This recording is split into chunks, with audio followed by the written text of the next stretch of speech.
নেতৃত্ব দেখেছি অনেক, আমরা চাঁদাবাজকে দেখতে চাই না। আসতে কোন কেন? আমরা নেতৃত্ব দেখেছি, কিন্তু অসৎ নেতৃত্বের বুকে আমরা লাথি মারতে চাই। আমাদের সব অর্জন হয়ে যাবে যদি আমরা সৎ নেতৃত্ব যদি তৈরি করতে পারি। এজন্য আমাদের কিছু কাজ করতে হবে। ব্যক্তি গঠন, পরিবার গঠন, সমাজ গঠনে আমাকে আপনাকে চরমভাবে আপনাকে পরিশ্রম করতে হবে, কাজ করতে হবে। ব্যক্তি গঠন হবে কোরআন বাদ দিয়া, নাকি? আসতে বলেন কেন? আজকে দেখেন, দেশ স্বাধীন হয়েছে কত আগে।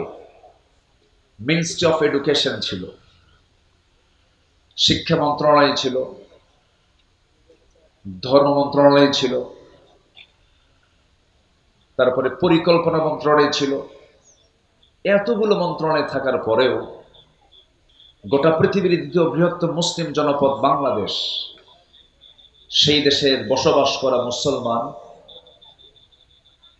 যেই কিতাবের জ্ঞান না থাকলে, যে কিতাবটাকে সহি না করে পড়লে তার কোনো ইবাদত আল্লাহ পাক কবুল করবেন না, নামাজ কবুল হবে না। সেই কোরআনটাই আজকে জাতির হাতে তুলে দিতে পারে নাই। আমি যদি বলি, এখানে যারা বসে আছেন, কোরআনটাকে শুধুমাত্র অর্থ না, ব্যাখ্যাও না, শুধুমাত্র সহি করে কোরআন পড়তে পারেন, সবার হাত কি উঠবে? আমি কিন্তু লজ্জা দিচ্ছি না, মন খারাপ করবেন না। আমি যদি বলি এখানে নন মুসলিম কেউ আছেন, থাকলেও দুই একজন থাকতে পারেন, কিন্তু ম্যাক্সিমাম কিন্তু এখানে মুসলিম। অথচ মুসলিম হওয়ার পরেও, মুসলিম পরিবারে জন্মগ্রহণ করার পরেও আমি আপনি সহি করে কোরআন পড়তে পারছি না, কোরআন পড়তে পারি না। এই দোষ যদিও হ্যাঁ প্রথম ব্যক্তির হতে পারে, কিন্তু অবশ্যই আমি কেন কোরআন শিখতে পারি নাই, একটি রাষ্ট্র থাকার পরেও, যে রাষ্ট্রে একটা আইন থাকার পরেও, যেখানে শিক্ষা মন্ত্রণালয় থাকার পরেও আমি কেন কোরআনটাকে সহি করে পড়তে পারি না? এটার মূল কারণ হলো এই ষড়যন্ত্র আজকের নয়। এই উপমহাদেশ শাসন করেছে ওই লুটেরা, ইউরোপরা এসে 200 বছর শাসন করেছে না শোষণ করেছে? শোষণ করেছে। তাদেরকে আমরা উৎখাত করেছি, তাদেরকে আমরা তাড়িয়েছি। ব্রিটিশ বিরোধী আন্দোলন করেছে এই জাতি, কিন্তু ব্রিটিশরা চলে গেল, তাদের রেখে যাওয়া ব্রিটিশি ল প্রত্যেকটা কোর্টে, আদালত প্রাঙ্গণে আছে না নাই বলেন তো? আমাদের এলাকায় একটা গালি আছে, যদি কেউ যদি খুব বদমাইশ হয় তাকে বলে তুই তো ব্রিটিশ। এর এলাকায় আছে কিনা জানি না, তুই তো ব্রিটিশ, মানে এটা গালি একটা, ঠিকই বলেন তো? গালি কেন বলবে না? কারণ ইউরোপের সভ্যতা, আধুনিক যে ইউরোপ গড়ে উঠেছে, সব আমার দেশের সম্পদ চুরি আর লুটপাট করে। সম্মানিত ভাইয়েরা, সেই ব্রিটিশ বিরোধী আন্দোলন করে তাদেরকে তাড়ালাম, তাদের তৈরি করা আইনকে আমরা এখনো রেখে দিয়েছি, তাদের তৈরি করা সিলেবাস, কারিকুলামকে আমরা এখনো রেখে দিয়েছি। এজন্য এই জাতির এখনো ভালো করে দিন শেখা হলো না, ভালো করে কোরআন শেখা হলো না। এরপরে আবার বিগত 16 বছর খুব বরকতের সরকার ছিল, যতটুকু ছিল ইসলাম এটাকেও তারা মুছে ফেলার সমূহ চেষ্টা করেছে। এমন কোনো ওয়ে নাই, সকল ওয়ে তারা খাটিয়েছে, কিন্তু সবচেয়ে বড় ধরা কার? আসতে বলবেন না কার? আল্লাহ আছেন না নাই? আল্লাহ ছিলেন, আছেন, থাকবেন। তিনি প্রথম, তিনি শেষ, তিনি গোপন, তিনি প্রকাশ্য। আল্লাহ রাব্বুল আলামিন বলেন, হুয়াল আউয়ালু ওয়াল আখিরু ওয়াল যাহিরু ওয়াল বাতিন ওয়া হুয়া বিকুল্লি শাইইন আলীম। তিনি প্রকাশ্য, তিনি গোপন, তিনি প্রথম, তিনি শেষ। সকল ক্ষমতা কারো হতে পারে না, সকল ক্ষমতা একমাত্র কার? সকল ক্ষমতা কার? আল্লাহ। এদেশের জনগণ ভাবছিল না মরা পর্যন্ত উপায় নাই। আল্লাহ কয়, এত হতাশ হলে হয়? আমি কি আল্লাহ নাই? আলাইসাল্লাহু বিকাফিন আবদা। বান্দার জন্য যথেষ্ট কে? আল্লাহ। আসতে বলবেন না, কে? আল্লাহ। আমরা চাওয়ার চাইতে বেশি পেয়ে গেছি, এটা যেন আমাদেরকে বিপদে না ফেলে। আবার কেমন যেন মনে হচ্ছে আমার কাছে, আমরা বেশি মনে হয় পেয়ে গেছি। এটার জন্য আমরা যেন এই বিগত 16 বছর, ফেরাউন বেঁচে ছিল হলো 1600 বছর, এরা ছিল 16 বছর। সংখ্যার যে মিল হলো কেন বুঝলাম? সংখ্যার মিল আছে কিনা বলেন? চরিত্র মিল ছিল। ফেরাউন এমন কোন আকাম কুকাম নাই যা ছিল না। তার ক্ষমতা থাকার জন্য ইউযাববিহুনা আবনাআকুম ওয়া ইস্তাহইয়ুনা নিসাআকুম, ছেলের সন্তানগুলোকে একদম জিন্দায় মেরে ফেলত, মেয়ের সন্তানগুলোকে জীবিত রাখত। কেন? নেতৃত্ব যেন না তৈরি হয়। নেতৃত্ব তৈরি হওয়ার ভয়ে মার পেট থেকে সন্তান চিরে বের করে হত্যা করত। কত বড় নরপিশাচ ছিল হলো ফেরাউন। এই পৃথিবীতে যারাই আজও যারা হত্যার রাজনীতি করতে চান, হত্যার রাজনীতি করেন, এদের ব্লাড টেস্ট করলে ধরা পড়বে এদের মধ্যে আছে হলো ফেরাউনের রক্ত। কিসের রক্ত বলে? ফেরাউনের রক্ত। সম্মানিত ভাইরা, তাহলে ক্ষমতা কারো না, ক্ষমতা একমাত্র কার? আল্লাহ। সে আল্লাহর পক্ষ থেকে যে কিতাব কোরআনটা নাজিল হয়েছে, এটা হচ্ছে সকল অশান্তি দূর করার, সকল কল্যাণের একমাত্র উৎস হলো এই কোরআন। এই কোরআনটা নিয়ে আজকের এই আয়োজন, এই কোরআনটা নিয়ে মাদ্রাসার সৃষ্টি, এই কোরআনকে নিয়ে আজকের এই আলোচনা। তা আমি কিছু কথা বলতে চাচ্ছি। আমি আবার একটু আনইজি ফিল করছি, রাত অনেক হয়ে গেছে। কষ্ট পাচ্ছেন না তো আপনারা? বলি আলহামদুলিল্লাহ, জোরে বলি আলহামদুলিল্লাহ। পৃথিবীর সকল জ্ঞান যেখানে হেরে যায়, সকল জ্ঞান যেখানে শেষ, সেখানে কোরআনের জ্ঞানটা শুরু। বলি আলহামদুলিল্লাহ। আল্লাহ পাক এর মধ্যে এমন কিছু তথ্য দিয়েছেন যা পৃথিবীর কোথাও পাওয়া যায় না, খুঁজে পাওয়া যায় না। এটা একটা আশ্চর্য কিতাব। এটা এমন একটা কিতাব যে কিতাবের মধ্যে আল্লাহ রাব্বুল আলামিন সকল জ্ঞান, সকল তথ্য, সকল কিছু আল্লাহ পাক এর মধ্যে উপস্থিত করে দিয়েছেন। বলি আল্লাহু আকবার। কোন অফিস চালাবেন আপনি এই কিতাব দিয়ে? কোন অফিসটা আপনি চালাতে চান? স্বরাষ্ট্র মন্ত্রণালয় মনে হয় নাই এর মধ্যে, নাকি আছে? আছে আছে মনে হয়। আচ্ছা, মনে হয় ক্যান্টনমেন্ট চলবে না। সাভার এই যে ক্যান্টনমেন্ট আছে না সাভার, এটা মনে হয় কোরআন দিয়ে মনে হয় খুব একটু দুর্বল হবে, নাকি? চলবে কিনা বলেন? আমার নবীর হাতে তসবিহ ছিল না তরবারি ছিল? বলেন বলেন। ওই যে আমরা তসবিহ কিনে আনেন হাজির সাহেবরা, এরকম তসবিহ হাতে ছিল না তরবারি ছিল? রাসূল তসবিহ ব্যবহার করেছেন, আমি পাইনি কোথাও, এটা আমি পাইনি। মাঝে মাঝে হাতে তসবিহ থাকে কিছু কিছু ব্যক্তির, দেখি মুখ নড়ে না কিন্তু হাত নড়ে। আছে কিনা বলেন? আচ্ছা, নড়া দরকার কি? মুখের উচ্চারণ যদি না হয় তাহলে কি হলো বলেন? সুবহানাল্লাহ আসতে বললেও কি মুখ নড়ে কিনা বলেন? কিন্তু মুখ নড়ে না হাত নড়ে, লক্ষণ কি বলেন তো? লক্ষণ কি? খালি এটা নড়তেছে, কথা কয় আবার এদিকে কথাও কয়, এই কথা কয় আর এদিকে তসবিহ নড়ে, আছে কিনা বলেন?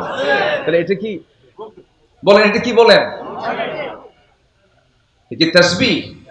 না, আমার নবীজির হাতে গণনার জন্য কোন তাসবিহ ছিল না, আমার রাসূলের হাতে ছিল দ্বীন প্রতিষ্ঠার জন্য তরবারি। আমাদেরকে কথা বলতে দেয়নি দীর্ঘ 16 বছর। কত আলেমকে কত যে প্রকার জুলুম করেছে। আল্লামা সাঈদীর মতো মানুষটাকে ধরে রিমান্ডে নিয়ে প্রায় 2-2.5 মাস ধরে একটানা 3 দিন 4 দিন পর্যন্ত একটা চেয়ারে বসে রেখে হিন্দু পুলিশ দিয়া তার মুখে থাপড়ানো হয়েছে। মাথা চক্কর মেরে তিনি পড়ে গেছেন। সম্মানিত ভাইয়েরা, আল্লাহ কি শোনেন না? আল্লাহ শোনেন কিনা বলেন? আল্লাহ শোনেন। চোখের পানিতে যায় নামাজ ভিজে গেছে, চোখের পানিতে জেলখানার বালিশ ভিজে গেছে। আজকের যিনি মেহমান কথা বলবেন, আমার প্রিয় ভাই খালিদ সাইফুল্লাহ আইয়ুবী, তার হাত ভেঙে দেওয়া হয়েছে।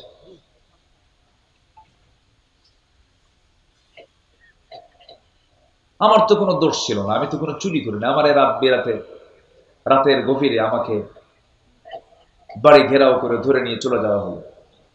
থানায় নিয়ে বলল, হুজুর কি করব, আমরা তো ধরতে চাই না কিন্তু খুব চাপ, চাকরি করবো না তাহলে বাচ্চাদের খাওয়াবো কি? হুজুর চাকরি বাঁচান তো ফরজ। তখন আমি বললাম, ইমান বাঁচান তো নফল। শেষ পর্যন্ত এই যে চরম জুলুম নির্যাতন,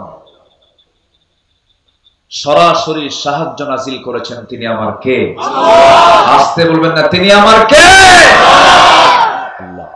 আসুন না সে আল্লাহর পথে, আল্লাহর মতে, আল্লাহর আইনের দিকে আমরা একটু দৌড়াই। মাগফিরাত কামনা করব কার? আল্লাহ। আল্লাহ রাব্বুল আলামিন বলেন, وسارعوا إلى مغفرة من ربكم وجنة عرضها السماوات والأرض أعدت للمتقين। তুমি তোমার রবের মাগফিরাতের দিকে দৌড়াও, জান্নাতের দিকে দৌড়াও, অলসতা করো না, বক্র কোন পথে যেও না, সেই পথটাই নিয়ে নাও। সবাই বলুন, ইহদিনাস সিরাতাল মুস্তাকিম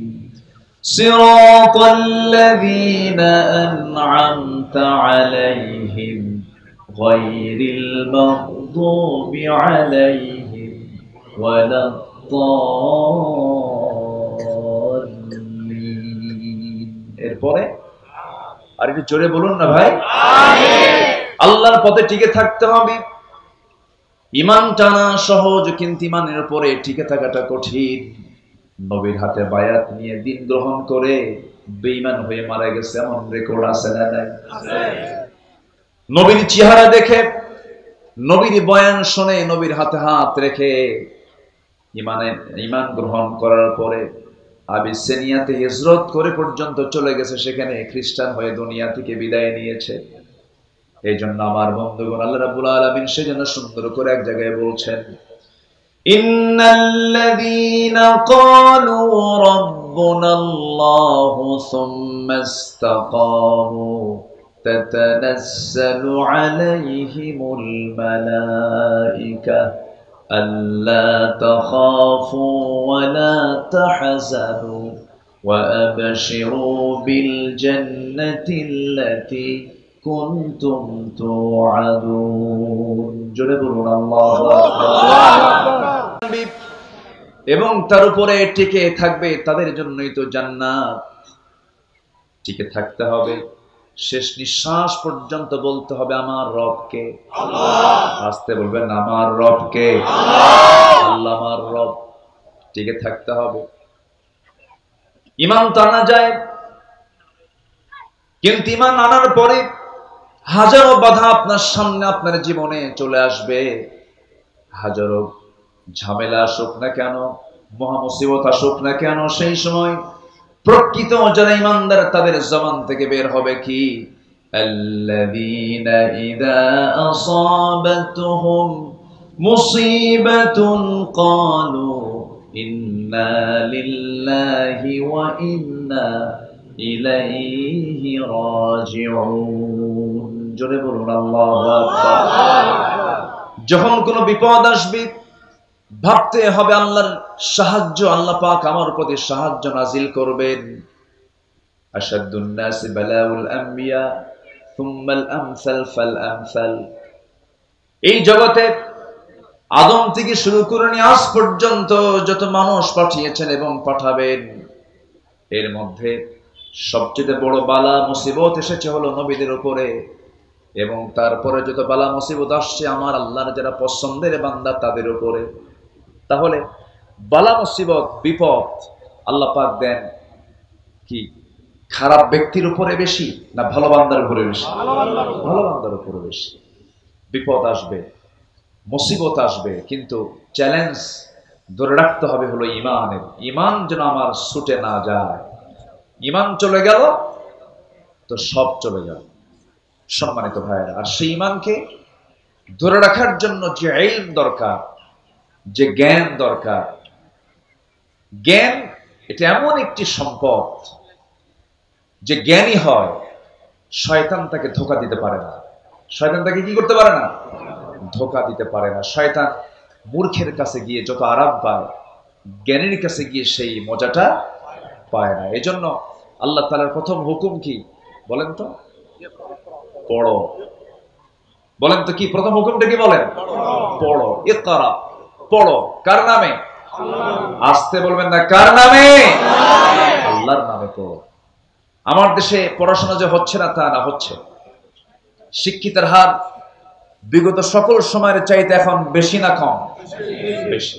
আমার দেশে এখন শিক্ষিতের হার অনেক, কিন্তু যে শিক্ষিতরা আমরা দেখতে পাচ্ছি, যে শিক্ষিতদের দেখতে পাচ্ছি,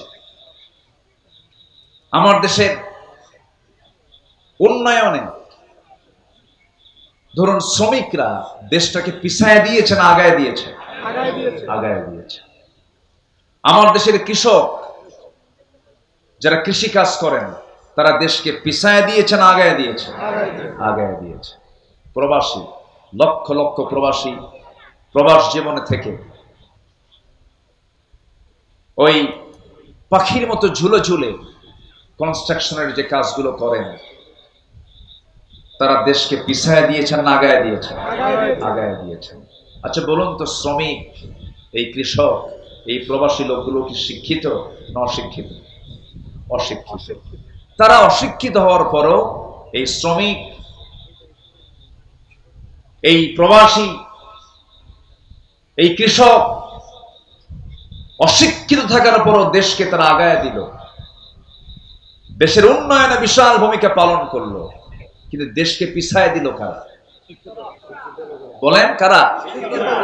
শিক্ষিতরা। কোন শিক্ষিতরা? যারা কোরআন শিখেছে তারা মনে হয় নাকি? বলেন বলেন তারা।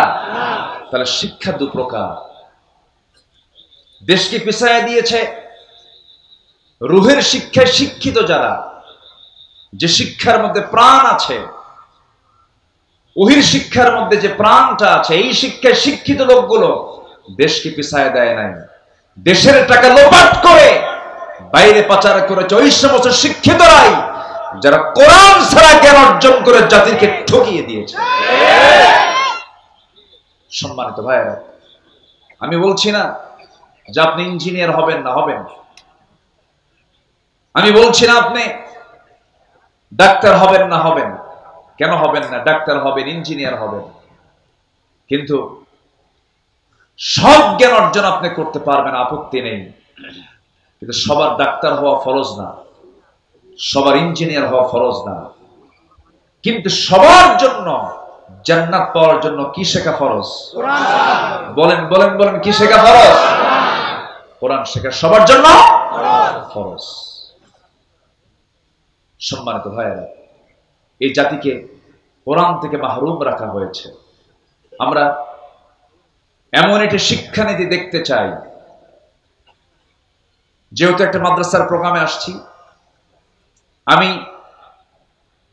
স্পষ্ট ভাষায় জানিয়ে দিতে চাই, আমরা সামনে এমন একটি শিক্ষানীতি দেখতে চাই যে শিক্ষানীতির ভিতরে সকল ফ্যাকাল্টিতে, সকল শিক্ষায়, সকল প্রতিষ্ঠানে সবার আগে 1 নম্বর সিলেবাস হবে কোরআন। এটি কি দেখতে চান আপনারা? জাতি তখনই ভালো হবে যখন জাতির হাতে তুলে দেওয়া হবে কি তুলে দেওয়া হবে কোরআন। কিন্তু আমি নিজেও ঢাবির ছাত্র ছিলাম, ঢাকা ইউনিভার্সিটিতে পড়াশোনা করেছি। বিগত সময়ে যে রাজনীতিগুলো আমরা দেখেছি, ছাত্রদের হাতে কোরআন তুলে দিয়েছে না অস্ত্র তুলে দিয়েছে? কোরআন তুলে দিয়েছে না মাদক তুলে দিয়েছে? কোরআন তুলে দিয়েছে না নারী তুলে দিয়েছে? আমরা সেই নেতৃত্ব দেখতে চাই না। সকল বাতিল নেতৃত্বকে না বলে, সকল বাতিল নেতৃত্বের মুখে ঝাঁটা মেরে আমরা কি সৎ নেতৃত্ব বাংলার জমিনে গড়ে তুলতে চাই। সবাইকে রাজি আছেন? রাজি আছেন কারা কারা? একটা হাত উঁচু করে দেখান।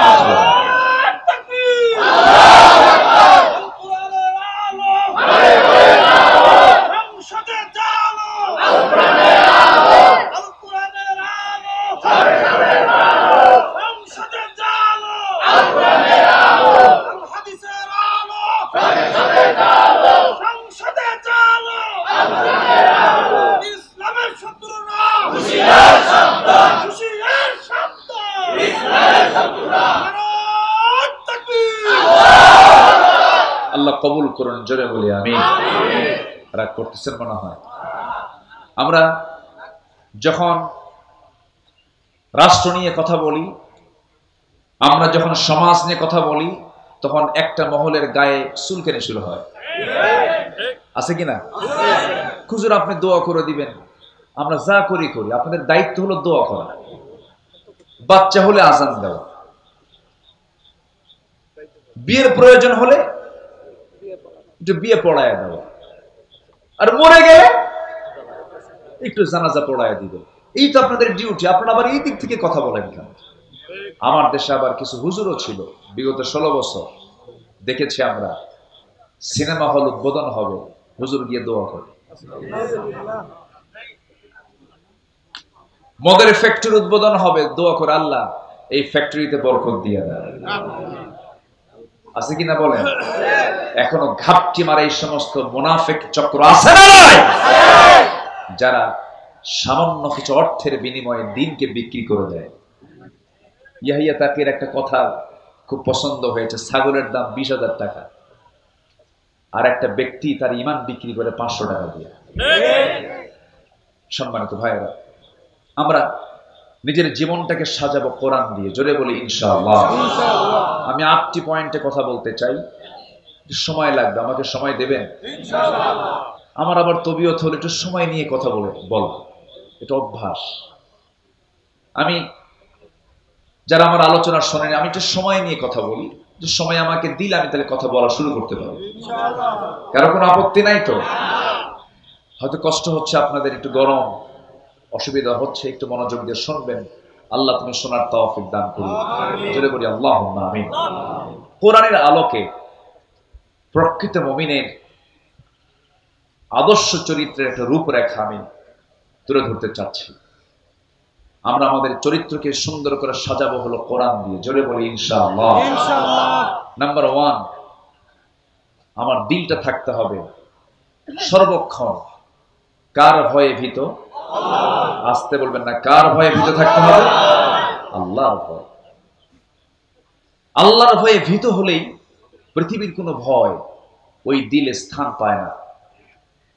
আল্লাহর ভয়টা ইস্তেকামাত হলে পরে সেই দিলের মধ্যে কোনোদিন কোনো কপট, কোনো কটু চক্রান্তকারী তার ঈমানকে ছিনতাই করে নিতে পারে না, সেই হৃদয়ে শয়তান বাসা বাঁধতে পারে না। এজন্য আমাদের দিলে যে ভয়টা, এই ভয়টা জাগ্রত করতে হবে। কার ভয়? আল্লাহর ভয়। খুব কমন একটা আয়াত। আল্লাহ রাব্বুল আলামিন সূরা আনফালের শুরুতে 2 নম্বর আয়াতে সুন্দর করে আল্লাহ রাব্বুল আলামিন বলছেন, যারা পারেন এই আয়াতগুলো সবারই মুখস্থ থাকা দরকার। আল্লাহ রাব্বুল আলামিন সুন্দর করে বলছেন, ইন্নামাল মুমিনুনা আল্লাযীনা ইযা যুকিরাল্লাহু ওয়াজিলাত কুলুবুহুম ওয়া ইযা তুলিয়াত আলাইহিম আয়াতুহু যাদাতুহুম ঈমানাও ওয়া আলা রাব্বিহিম ইয়াতাওয়াক্কালুন। জোরে বলুন আল্লাহু আকবার।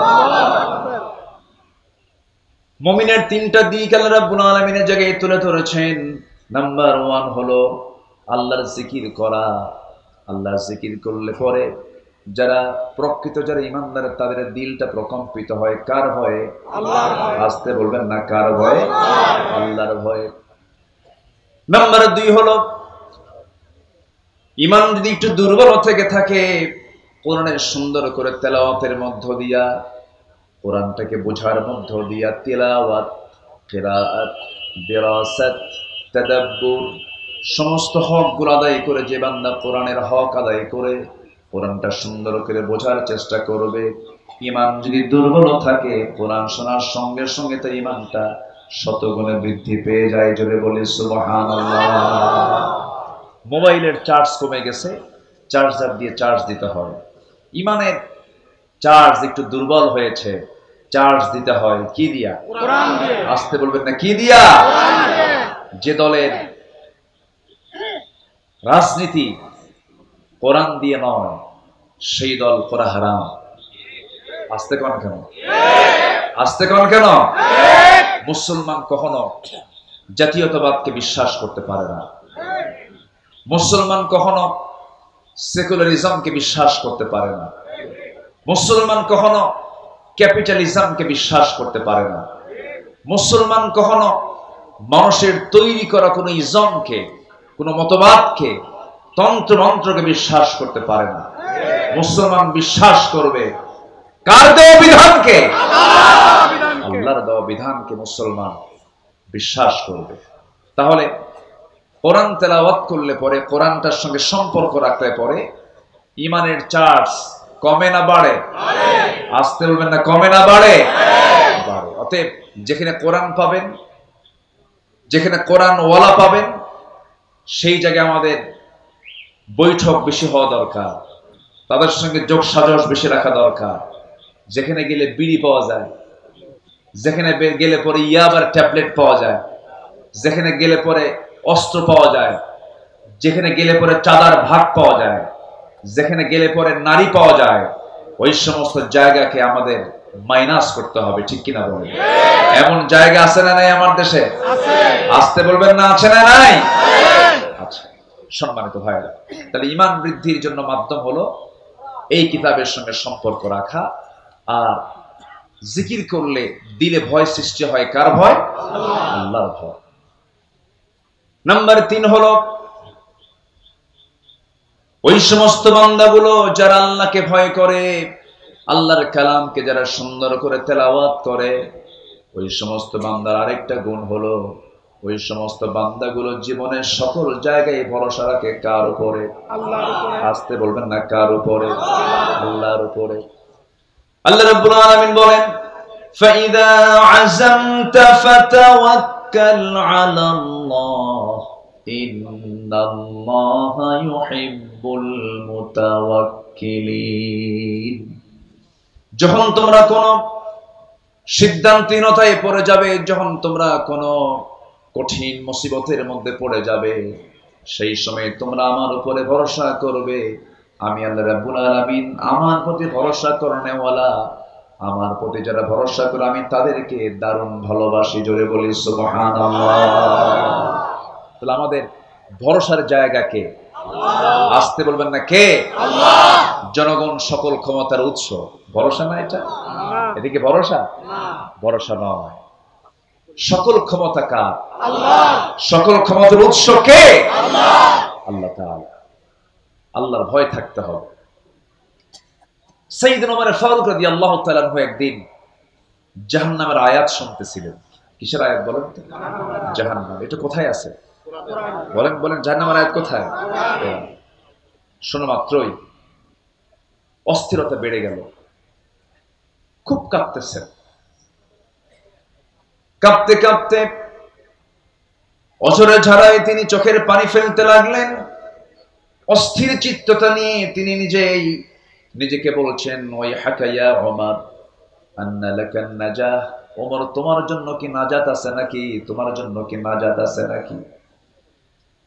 চিৎকার করে করে কান্নাকাটি করছেন, চোখের পানি ফেলে ফেলে কাঁদতেছেন। অথচ যে ওমর কে আল্লাহ রাব্বুল আলামিন দুনিয়ার জিন্দেগিতে জান্নাতের ঘোষণা দিয়েছেন, ওমর জান্নাতি। রাসূল নিজে বলেছেন, ওমর ফিল জান্নাহ, ওমর জান্নাতি। সে ওমর যদি জাহান্নামের আয়াতগুলো শুনতে শুনতে অস্থির হয়ে যান, চোখের পানি ফেলে ফেলে কাঁদেন। এই জীবনের বৃদ্ধির দিকটা আমরা যদি নিজের জীবনে বাস্তবায়ন করতে চাই, জাহান্নামের যে আয়াতগুলো আছে, আয়াতগুলো আমাদের সামনে নিয়ে আসার দরকার আছে না নাই? আছে। আমরা সুন্দর করে কোরআনটা পড়বো, জোরে বলি ইনশাআল্লাহ। কোরআনটা বেশি বেশি পড়বো, বেশি বেশি শুনবো। কোরআন শুনবো বেশি, গান শুনবো।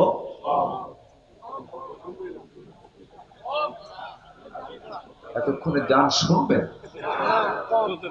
কম শুনবেন? তাহলে কম শোনা জায়েজ নাকি?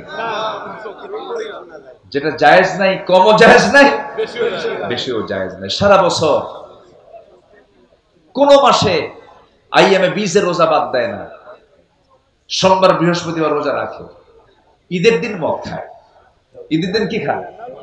মদ খায়। ভাবে যে সারা বছর তো আমি আওয়াবিন পড়ি, তাহাজ্জুদ পড়ি, ঈদের দিন বিকাল বেলা একটু আনন্দ করবো, তো একটু কয়েক ঢোক মারবো, এবার কি হবে? আছে কিনা বলে? এটা কি ইমানদারের কাজ? ইমানদার কখনো যেটা হারাম, অল্প হারামও সে গ্রহণ করতে যাবে না। ইমানদার সম্পূর্ণ হারাম জিনিসকে, হারাম খাদ্যকে, হারাম বস্তুকে, হারাম পন্থাকে সে চুল পরিমাণ গ্রহণ করতে পারে না। এটা হচ্ছে একজন আল্লাহর নৈকট্য হাসিলকারী, আল্লাহর স্মরণে যে জাকির হবে, যে জিকির করণেওয়ালা হবে, সে এমন চরিত্রের হবে। আল্লাহ তুমি আমাদেরকে এমন চরিত্র অর্জন করার তৌফিক দাও, জোরে বলি আমিন। সে আদর্শ চারিত্রিক রূপরেখার 2 নম্বর দিক হচ্ছে আল্লাহ এবং রাসূলের প্রতি নিঃশর্ত আনুগত্য। আমরা যে আনুগত্য করব আল্লাহকে এবং রাসূলকে, কোন শর্ত দিয়া, আসতে করে, কোন শর্ত দিয়া। আর আল্লাহ এবং রাসূল ছাড়া অন্য কারো যখন আমরা আনুগত্য করতে যাব, তখন কি দিয়া? শর্ত দিয়া। আমি আপনার আনুগত্য করব যতক্ষণ আপনি আল্লাহকে মানবেন, রাসূলকে মানবেন, ততক্ষণ মানব। আপনি আমার ইমাম, আমি ততক্ষণ মানব যতক্ষণ আপনি নামাজটা আপনি আল্লাহর নিয়মে পড়বেন। রুকু কয়বার করে বলেন? সেজদা কয়বার হয়? 2 বার। রুকু 1 বার। আর ইমাম যদি মনে করে রুকু 1 বার করে লাভ কি, সেজদাও 2 বার দেই, রুকু 2 বার দেব, সওয়াব তো বেশি হবে। আপনি কি পড়বেন নামাজ? এটা কি, এই পন্থা কি ইসলাম দিয়েছে? ইসলাম দিয়েছে কয়বার? 1 বার। আমি 2 বার দিতে পারি না। সেজদা দিতে বলেছে কয়বার? 2 বার। 3 বার করতে পারি না।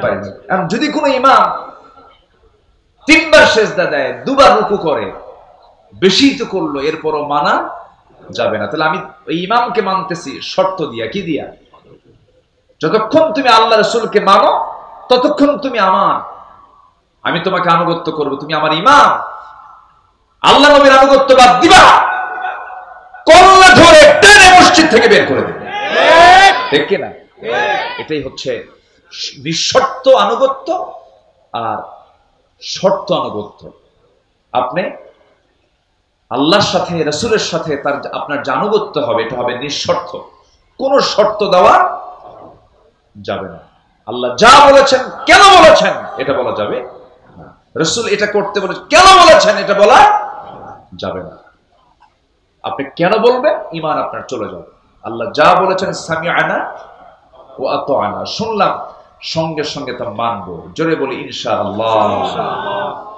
আল্লাহ রাব্বুল আলামিন বলেন, ইয়া আইয়ুহাল্লাযীনা আমানু আতিউল্লাহা ওয়া আতিউর রাসূল ওয়া লা তুবতিলু আ'মালাকুম।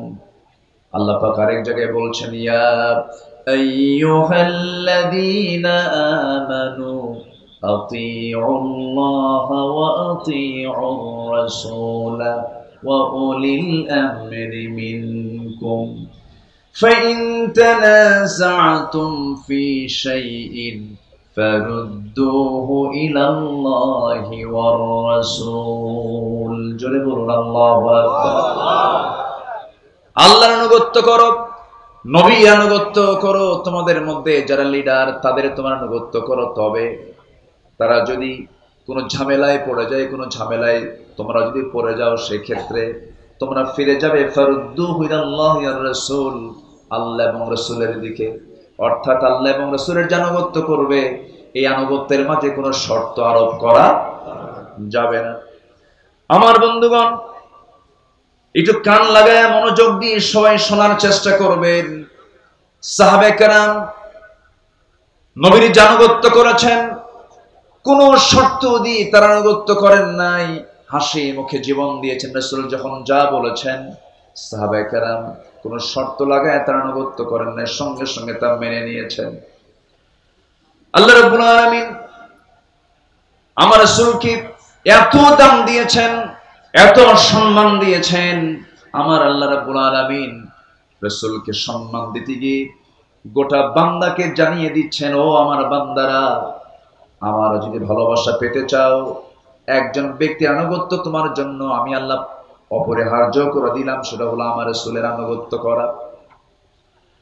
আমার যদি ভালোবাসা পেতে চাও, আমার মুহাব্বত যদি তুমি অর্জন করতে চাও, শর্ত হলো আমার নবীর তোমরা ইত্তেবা করবে। আল্লাহ রাব্বুল আলামিন বলছেন, ফাত্তাবিউনি ইউহিব্বুকুমুল্লাহ ওয়া ইয়াগফির লাকুম যুনুবাকুম ওয়াল্লাহু গফুরুর রহিম। জোরে বলুন আল্লাহু আকবার। আল্লাহর যদি ভালোবাসা পেতে চাও, নবীর আনুগত্য করো, নবী যা কিছু বলেছেন তা তোমরা ফলো করো। ব্যক্তি জীবন থেকে শুরু করে নিয়া তোমার যত জীবন আছে, প্রত্যেকটা জীবনের প্রত্যেকটা অঙ্গনে নবীকে মানো, নবীকে ফলো করো, নবীর তোমরা আনুগত্য করো। ব্যক্তি জীবনে রাসূলকে মানবে, রাষ্ট্রীয় জীবনে রাসূলকে মানবে না। ধর্মীয় জীবনে নামাজকে মানবে, রোজাকে মানবে, কিন্তু রাজনীতির ময়দানে গিয়ে তুমি রাসূলকে মানবে না। তুমি নবীর উম্মত হতে পারো না, তুমি একজন ভণ্ড প্রতারক। আসতে কম কেন? এরকম ভণ্ড প্রতারক তো আমার দেশে নাই মনে হয়। আসতে বলবেন না, আছে না নাই? সম্মানিত ভাইয়েরা, রাসূলকে ভালোবাসা মানে এটা নয় একটু দুরূদ শরীফ পড়লাম, হ্যাঁ সওয়াব পাবেন, অবশ্যই দরুদ পড়লে সওয়াব পাবেন না কেন?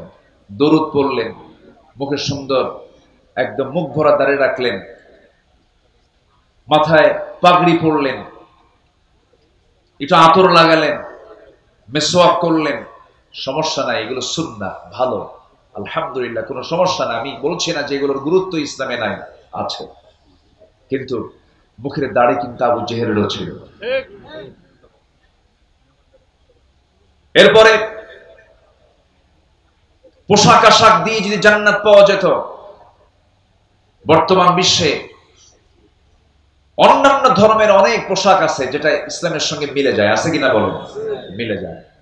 আল্লাহ তাআলা বাহ্যিক কোনো কিছুকে প্রাধান্য দিবেন না। ইন্নাল্লাহা লা ইয়ানজুরু ইলা সুওয়ারিকুম ওয়ালা ইলা জাসামিকুম ওয়ালাকিন ইয়ানজুরু ইলা কুলুবিকুম ওয়া আমালিকুম। আল্লাহ তোমাদের দেহ দেখবেন না,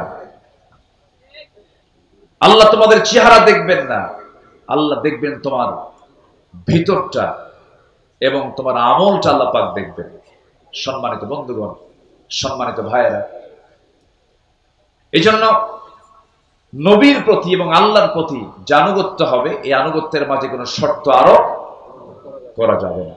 সম্মানিত ভাইয়েরা, সাদ ইবনে মুআজ রাদিয়াল্লাহু তাআলা আনহু একজন সাহাবী, যিনি 30 বছর বয়সে ইসলাম কবুল করেন, 35 বছর বয়সে শাহাদাত বরণ করেন। ইসলাম পেয়েছেন কয় বছর? বলেন, কয় বছর পেয়েছেন? মাত্র 5 বছর। এই 5 বছর তিনি ইসলাম পেলেন। প্রথম যে যুদ্ধ হলো বদর, বদর যুদ্ধের দিন তিনি বদরের ময়দানে দাঁড়ালেন। এই যুদ্ধটা ছিল কি সমান সমান যুদ্ধ না অসম যুদ্ধ? অসম। 313 কোথায় আর 1000 কোথায়, অশ্বারোহী কোথায় আর পদাতিক কোথায়, পায়ে হেঁটে যাওয়া আর ঘোড়ার পিঠে থেকে যুদ্ধ করা, অস্ত্র হাতে নিয়ে যুদ্ধ করা আর অস্ত্র ছাড়া যুদ্ধ করা, একটা অসম যুদ্ধ ছিল। সেই যুদ্ধের ময়দানে এই সাদ বিন মুআজ রাদিয়াল্লাহু তাআলা যখন আমার নবী যখন ডাকলেন কণ্ঠে, সেই বদরের ময়দানে দাঁড়িয়ে তিনি বলছেন, ফাওয়াল্লাযী বা'আসাকা বিল হক, আল্লাহর কসম করে বলছি যিনি আপনাকে সত্য সহ প্রেরণ করেছেন, লাউস্তা'রাদতু বিনা হাযাল বাহর, হে রাসূল আপনি যদি আমাদেরকে সমুদ্রের দিকে অগ্রসর করতে বলেন, আমরা অগ্রসর হব, ঝাঁপিয়ে পড়ব, আপনার আনুগত্যের বাইরে আমরা এক চুল পরিমাণ যাব না। জোরে বলে সুবহানাল্লাহ। সেই সাহাবী বদরে গেলেন, উহুদও গেলেন, খন্দকের যুদ্ধ পরপর এই 3 নম্বর যুদ্ধে অংশগ্রহণ করলেন। মাত্র 5 বছর তিনি ইসলাম পেয়েছেন, 30 বছরে দিন গ্রহণ করলেন, 35 বছরে দুনিয়া থেকে বিদায় নিলেন। যখন উহুদের ময়দানে খন্দকের পরীক্ষা খননের যুদ্ধের ময়দানে যখন তিনি উপস্থিত, যুদ্ধ শেষ হওয়ার মাঝেই একটা আক্রমণ তার প্রতি করা হলো, রক্তক্ষরণ শুরু হয়ে গেল। সে রক্তক্ষরণে তিনি রক্ত শূন্যতায় পড়ে গেলেন। এক পর্যায়ে তাকে বাঁচানো গেল না, তিনি দুনিয়া থেকে বিদায় নিলেন। সাহাবায়ে কেরাম শোকাহত চিত্ততা নিয়ে রাসূলের সামনে এসে বলছেন, ইয়া রাসূলুল্লাহ, আপনার প্রিয় সাহাবী সাদ বিন মুআজকে আমরা অনেক চেষ্টা করেছি, তার সেবা করেছি, বাঁচল না, দুনিয়া থেকে বিদায় নিয়েছেন। আমার নবীজি শোনা মাত্রই ইন্না লিল্লাহ বললেন, তার জন্য দোয়া করলেন। এবং আমার নবীজি বলেন, সাহাবীরা শোনো, আমার এই প্রিয় সাহাবীর মাত্র 5 বছরের ইসলামের আনুগত্যের মধ্য দিয়ে সে যে জীবন যাপন করেছে, আল্লাহ পাক তার এই মৃত্যুতে এত বেশি খুশি হয়েছেন যে আরশ আজিম পর্যন্ত প্রকম্পিত হয়েছে।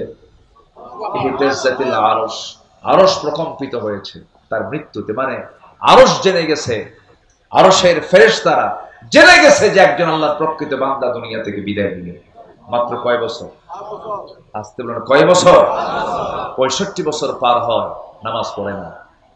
67 বছরের বুড়া মানুষ, চামড়া কুচকে গেছে, টেনে টেনে নাপিতকে কয় দাড়িটা কেটে দে। বুড়া কি হওয়া সম্ভব? আছে না? না, বদনসিব। এরকম বদনসিব আছে না? আচ্ছা, এগুলো করা যাবে না। আমরা জীবনের সকল জায়গা আনুগত্যের চূড়ান্ত দিকটা আমরা আল্লাহর জন্য, রাসূলের জন্য আমরা বরাদ্দ করব। জোরে বলি ইনশাআল্লাহ। জি ইনশাআল্লাহ। সম্মানিত ভাইয়েরা, আমি কি শেষ করে দেব? আলোচনা চালাবো? জোরে বলি ইনশাআল্লাহ। নাম্বার 3, দায়িত্ব এবং জবাবদিহিতা ভারে বিগলিত হৃদয় এবং আত্মসমালোচনা। যে ব্যক্তি নিজের দোষ খুঁজে পায় সে হচ্ছে আল্লাহর পছন্দের বান্দা। বলি আলহামদুলিল্লাহ। আমরা খুঁজে পাই কার দোষ? বলেন বলেন, অন্যের দোষ। কিন্তু দোষ খুঁজে বের করতে হবে কার? নিজের দোষ। নিজেরই তো সমস্যা অনেক, আমি অন্যের সমস্যা দেখবো কখন? নিজেই তো রোগী, ঠিক কিনা বলেন? আমার দোষ আছে না নাই? কিন্তু আমরা অন্যের দোষে আমরা তালাশে ব্যস্ত হয়ে পড়ি না। নিজের সমালোচনা, নিজের দোষ খোঁজার চেষ্টা করতে হবে এবং মাথায় রাখতে হবে জবাবদিহিতার কাঠগড়ায় দাঁড়াবো একদিন কার সামনে? আসতে বলবেন না, কার সামনে? আল্লাহর সামনে। আল্লাহ রাব্বুল আলামিন সুন্দর করে বলছেন, ইন্না আরাদনাল আমানাতা আলাস সামাওয়াতি ওয়াল আরদ ওয়াল জিবালি ফাআবাইনা আন ইয়াহমিলনাহা ওয়া আশফাকনা মিনহা ওয়া হামালাহাল ইনসান ইন্নাহু কানা যালুমান জাহুলা। জোরে বলুন আল্লাহু আকবার। সূরাতুল আহজাব 72 নম্বর আয়াত আল্লাহ রাব্বুল আলামিন বান্দার পরিচয় দিতে নিয়ে তিনি বলছেন, আমি আসমান জমিন পর্বতমালার প্রতি আমানত পেশ করেছি, তারা তা বহন করতে অস্বীকার করেছে, ভীত হয়ে পড়েছে, কিন্তু মানুষ সেই আমানতকে বহন করেছে। আমার বন্ধুগণ, মানুষকে আল্লাহ পাক সেই দায়িত্ব দিয়েছেন। একজন খলিফার কথা কিছুক্ষণ আগেও বলেছি, 2 নম্বর খলিফার নাম কি বলেন? বলেন কি? কিসের আয়াত শুনে কেঁদেছেন? মনে আছে আপনাদের? ওমর। আল্লাহু আকবার। কয় নম্বর খলিফা? বহুদিন আগে এক মাহফিলে বললাম, ওমরে ফারুককে চিনেন কে? সামনে থেকে এক ছোট্ট ছেলে দাঁড়ায় বলে, হুজুর আমি চিনি। কে? আমাদের বাড়ির দোতলায় ভাড়া থাকে।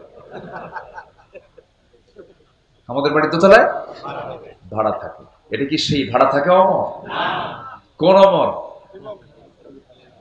বলেন বলেন বলেন। কোরআনের ওমর। আল্লাহু আকবার। রাসূল মারা গেছেন, উনি বিশ্বাস করতে পারছিলেন না, কি ভালোবাসা ছিল। আল্লাহু আকবার। আমার নবী ইন্তেকাল করেছেন। ওয়ামা মুহাম্মাদুন ইল্লা রাসূল قد خلت من قبله الرسل। এই আয়াত নাযিল হয়েছে আগে, কিন্তু ওমর ফারুকের কানে যখন সংবাদ একজন দিয়ে দিল, ওমর তুমি কি জানো রাসূল দুনিয়া থেকে বিদায় নিয়েছেন, নাঙ্গা তরবারি তিনি বের করলেন, বের করে বলছেন, দ্বিতীয়বার কোন ব্যক্তি আমার কানে যদি সংবাদ দিতে আসো রাসূল ইন্তেকাল করেছেন, আমি তার গর্দান উড়াইয়া দেব। নবীর প্রতি তার এত প্রেম ছিল, এত মহব্বত ছিল, এত গাঢ় সম্পর্ক ছিল। সব সাহাবী রাসূলকে ভালোবেসেছেন, কিন্তু ওমর ফারুকের ভালোবাসা একটু ভিন্ন ছিল। রাসূলকে দারুণ তিনি মহব্বত করেছেন। নবীর প্রতি চুল পরিমাণ কোন বেয়াদবি তিনি সহ্য করতে পারতেন না। সবার কম বেশি ইতিহাসগুলো জানা আছে। এক মুনাফিক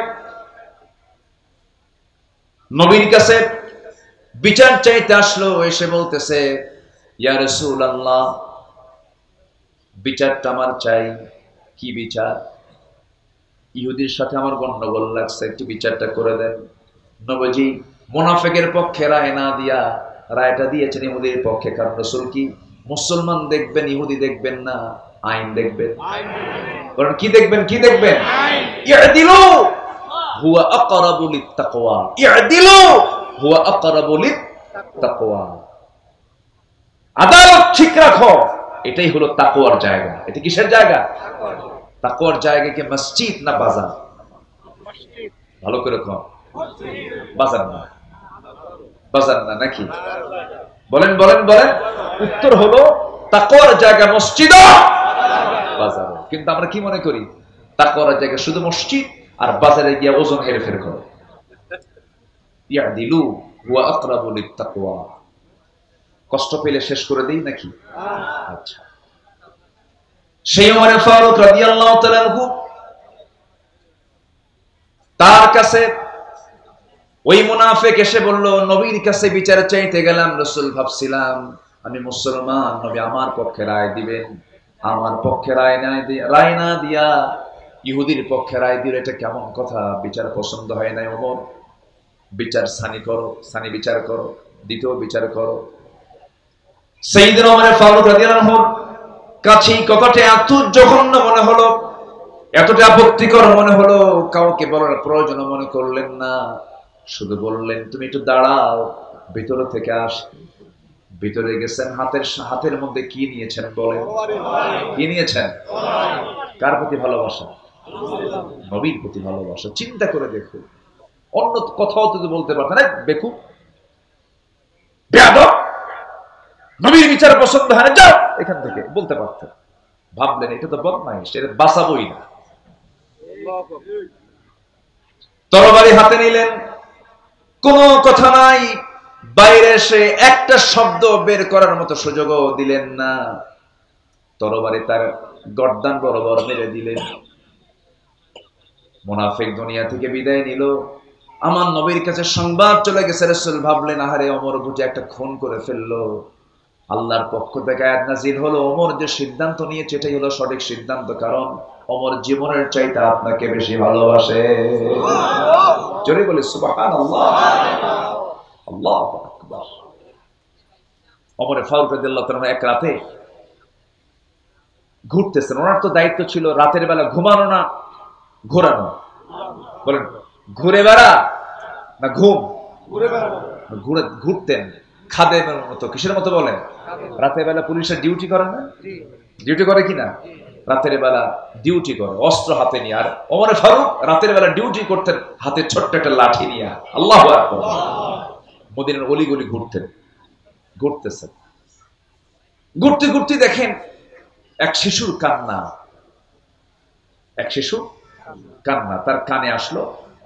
দরজার কাছে গিয়ে বললেন, এই মহিলা, এই কন্যা, এই সন্তানের মাকে তোমার কি একটু দয়া মায়া নেই? এই গভীর রাত্রে শিশু কাঁদতে থামাতে পারো না? ধমক দিলেন, আবার চলে গেল। শেষ রাতের দিকে আবার এসে দেখেন আবার কাঁদতেছে। এবার ধমক দিয়ে বললেন, তোমার কি আল্লাহর ভয় নাই? ছোট্ট বাচ্চা কাঁদলে তার খাবারের ব্যবস্থা করতে পারো না? এক পর্যায়ে ওই মহিলাটা দুঃখ ভরা কণ্ঠে খুব আবেগ তাড়িত হয়ে বলতেছে, আপনি আমাকে খুব বিরক্ত করছেন। এই গোটা রাত ধরে আপনি আমাকে বিরক্ত করছেন কেন? আমার সন্তান তো কাঁদবেই, কান্নাকাটি করবে, কারণ এই এলাকার যে শাসক, এই জনপদের যে খলিফা ওমর তো দুগ্ধপোষ্যদের কোনো ভাতা দেয় না। দুগ্ধপোষ্যদের কোনো ভাতা দেয় না। কার দোষ ধরে দিল? বলেন কার দোষ? মহিলা তো আর চেনে না যে সামনে কে দাঁড়ায় কথা কয়। সাইয়েদনা ওমর ফারুক জিব্বায় মারলেন কামড় আর বলেন, ইন্না লিল্লাহ। আমি কাকে ধমক দেই? ধমক তো আমার খাওয়ার কথা। আল্লাহু আকবার বলবেন। জানা হলো শিশুটার বয়স কত?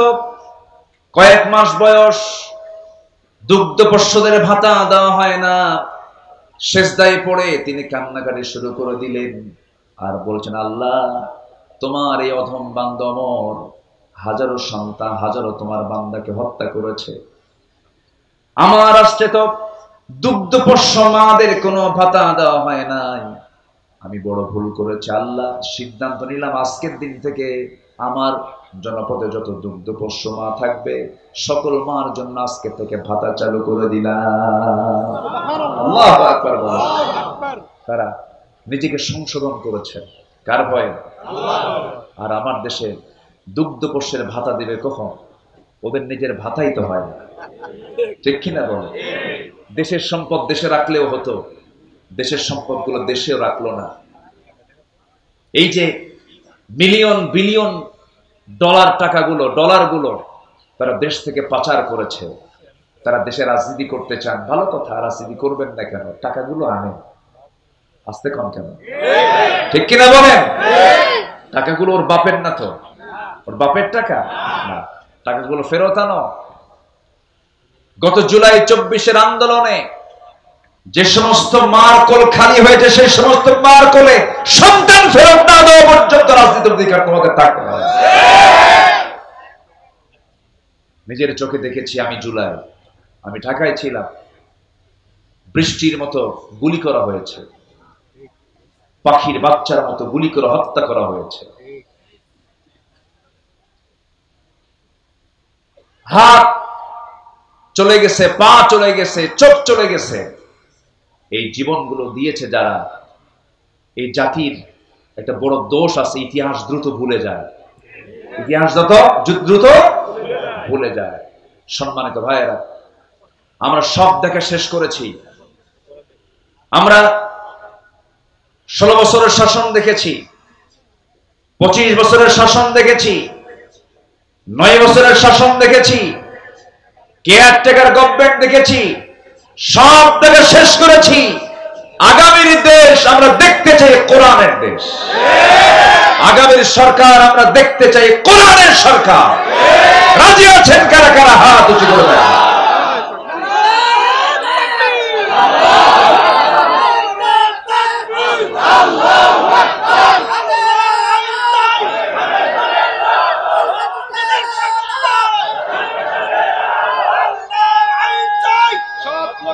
আল্লাহ কবুল করুন, জোরে বলি আমিন। নাম্বার 4 হলো ইবাদতে অহংকার না নিরহংকার? নিরহংকার এবং বিশুদ্ধ চিত্ততা নিয়ে আমরা ইবাদত করব, জোরে বলি ইনশাআল্লাহ। অহংকারী ইবাদতকারী আছে না নাই? ইবাদত করে কিন্তু কি আছে? অহংকার। জানো আমি 27 বার হজ করছি, আছে কিনা বলেন? আপনি কি জানেন হুজুর আমি না কতবার জাহাজের আসর সুমা খাইছে তার হিসাবই নাই। হাজের আসর সুমা খাওয়া তো ফরজ। হাজের আসওয়াদে জোর করে সুমা খেতে যায় এমন লোক আছে না নাই বলেন? ওখানে জোরাজোরি করলে ওর হজের সমস্যা হবে না বলেন? যারা হজে গেছেন তারা কিন্তু টের পাচ্ছেন। ফালা রাফাথা ওয়ালা ফুসুকা ওয়ালা জিদালা ফিল হজ। হজের সফরে কোনো প্রকার ফুসুকি করা যাবে না, তর্ক বিতর্ক করা যাবে না, ঠেলাঠেলি করা যাবে না। তো ওই হাজের আসওয়াদে, হাজের আসওয়াদ কয়টা? পাথর কয়টা? আর সুমা খেতে যায় কয়জন? ওখানে গেলে যদি আপনি কতবার যে সুমা খাইছি মানে ও মারামারি করছে জীবনে বহুবার। কি কথা কি বুঝতেছেন? এগুলো হচ্ছে দেখানো আর ভাব, কি বলেন তো, ভাব, অহংকার, এগুলো করছি আমি। এই সমস্ত ইবাদত আল্লাহর দরবারে কবুল হবে না। বিশুদ্ধ চিত্ততা নিয়ে আমরা সকল কাজগুলো করব, জোরে বলি ইনশাআল্লাহ। সফলকে কোরআনকে প্রশ্ন করুন, কোরআন বলে দিচ্ছে। আল্লাহ রাব্বুল আলামিন বলেন قد أفلح من تزكى وذكر اسم ربه فصلى। আরেক জায়গায় বলছেন قد أفلح من زكاها وقد خاب من دساها। التقوى ها هنا، التقوى ها هنا। তাকওয়াটা হলো এই জায়গায়, ভিতরের বিষয় এটা। এই জন্য আমরা বিশুদ্ধ চিত্ততা নিয়ে চলবো। আমরা তাজকিয়াতুন নফসকে আমরা মাথায় রাখবো, নফসের শুদ্ধতা নিয়ে আমরা চলবো।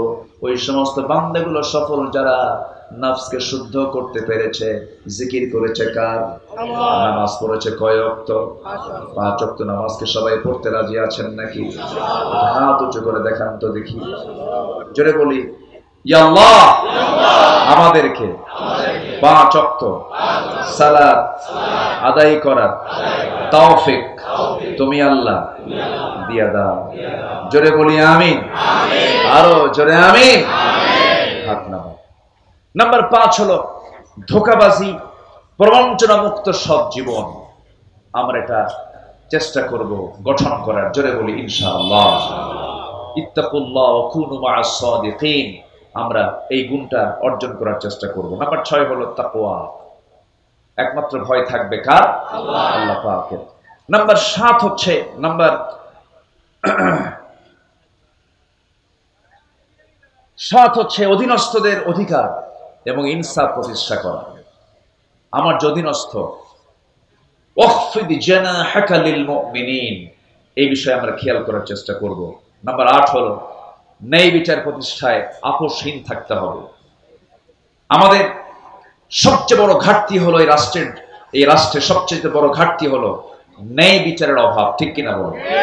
ইতিমধ্যে আজকের মাহফিলের যিনি অন্যতম মেহমান, বরেণ্য অতিথি, আমার প্রিয় ভাইজান, এদেশের অগণন মানুষের হৃদয়ের স্পন্দন, আমার প্রিয় ভাইজান, অত্যন্ত বিনয়ী মানুষ, হাসি খুশি মানুষ, মুহাদ্দিস, মুফাসসির, ওয়াইজ, মুহতারাম মাওলানা খালিদ সাইফুল্লাহ আইয়ুবী হাফিজাহুল্লাহ। বলি আলহামদুলিল্লাহ। থামেন, আছেন কেমন?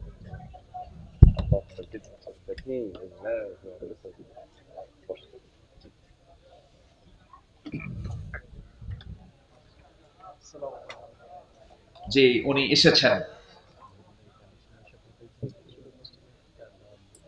আচ্ছা উনি এসেছেন। আমার প্রিয় ভাইজান যতক্ষণ আলোচনা করবেন, আমি আসলে এত রাতে আলোচনায় আমিও যে পছন্দ করি তা নয়, তো এই সময়টা তো যাওয়ার সময়, কিন্তু আমার একটা সবার কাছে আরজ থাকবে, শেষ অবধি শেষ তক দোয়া সহকারে সবাইকে থাকতে রাজি আছেন না? ইনশাআল্লাহ সবাই থাকতে রাজি আছেন না? সবাই থাকবেন এ আশাবাদ কামনা করছি। এবং আমার নির্দিষ্ট আলোচনা কোরআনের আলোকে আমার জীবন গড়ার জন্য যে 8টি পয়েন্ট আমি যে কথা বললাম, আল্লাহ যেন আল্লাহর এই পরামর্শগুলো আমাদের জীবনে ট্রিট করে, আমাদের জীবনে বাস্তবায়ন করে, আমরা যেন আমাদের জীবনকে আলোকিত করে আল্লাহর সে আদালতে আখিরাতে জবাবদিহিতার সেই কাঠগড়ায় দাঁড়িয়ে যেন সুন্দর জবাব দিতে পারি, এই আশাবাদ কামনা করে আমি শেষ করছি। তার আগ দিয়ে